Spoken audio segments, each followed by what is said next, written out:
مولانا محمود حسن کی دارالعلوم دیوبند میں تقریر تھی جب وہ مالٹا کی قید سے واپس آئے۔ اس کو مفتی محمد شفیع عثمانی رحمۃ اللہ علیہ نے اپنی کتاب وحدت امت میں نقل کیا ہے۔ انہوں نے فرمایا کہ قید کے دوران ہمیں محسوس ہوا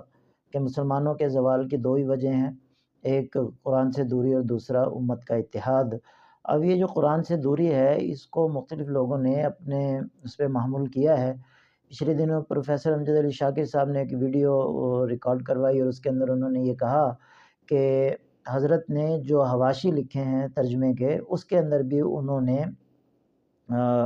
ایک انقلابی پروگرام دیا ہے۔ اب وہ ہم نے بارہا پڑھا ہے، لیکن جتنے جزم سے اور انہوں نے پختگی سے بات کی تو میں نے سوچا کہ اس میں یقیناً کوئی ایسی چیز ہوگی، لیکن جب میں نے دوبارہ اس کو دیکھا تو اس میں کوئی ایسی ہمیں چیز نہیں ملی، اور وہی چیزیں ہیں اور ان کا تعلق ہماری جو سیاسیات ہیں، سماجیات ہیں، ان سے ایسے ہی ہے جتنا قرآن کریم کا تعلق ہے،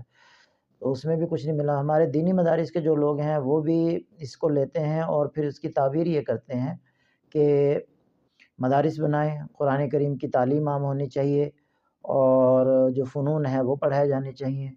ایک صاحب سے اس پر بات ہوئی تو وہ کہنے لگے جی حضرت نے خود بھی تو یہی پروگرام اپنایا تھا، مدرس تھے، پھر انہوں نے ترجمہ بھی لکھا، کتب بھی لکھی ساری، تو یہی ان کی فکر تھی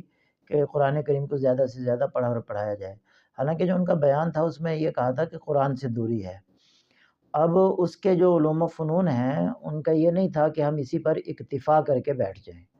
بلکہ جتنے اس کے اندر احکام بیان کیے گئے ہیں اور ان احکام کے جو لوازمات ہیں ان تمام پر عمل درآمد ہونا چاہیے، ایک عملی جو ہے کاوش ہونی چاہیے۔ اگر معیشت ہے تو اس پہ کام ہونا چاہیے، عملاً اس پر کام ہو، سیاست ہے اس پر کام ہو، دوسرے جتنے شعبے ہیں ان سب پر کام ہونا چاہیے عملاً۔ پھر یہ سوال کہ حضرت نے خود بھی تو ایسے ہی کیا تھا، اس کا جواب یہ ہے کہ دنیا کا کوئی بھی مدبر ہو، دانشور ہو یا اسی طریقے سے سیاستدان ہو، تو جو قوم کا قائد ہو، قیادت جب وہ کرتا ہے تو وہ عملی زندگی میں کسی نہ کسی ایک شعبے سے وابستہ ہوتا ہے۔ جیسے کوئی وکیل ہوگا، کوئی جو ہے صحافی ہوگا یا انجینئر ڈاکٹر ہوگا، تو پھر وہ عملی زندگی تو اس کی اپنی ایک ہے، لیکن اس کی جو قومی اور اجتماعی زندگی ہے اس کی فکر جو ہے ان تمام پر حاوی اور محیط ہوگی، وہ سب کے حوالے سے سوچے گا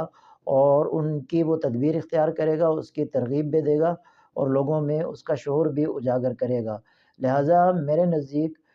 شیخ الہند مولانا محمود حسن کی فکر کو صرف تعلیم و تدریس تک محدود کرنا یہ انتہائی زیادتی ہے، بلکہ وہ تمام شعبوں میں مسلمانوں کو فعال دیکھنا چاہتے تھے اور عملاً ان کے اندر سرگرم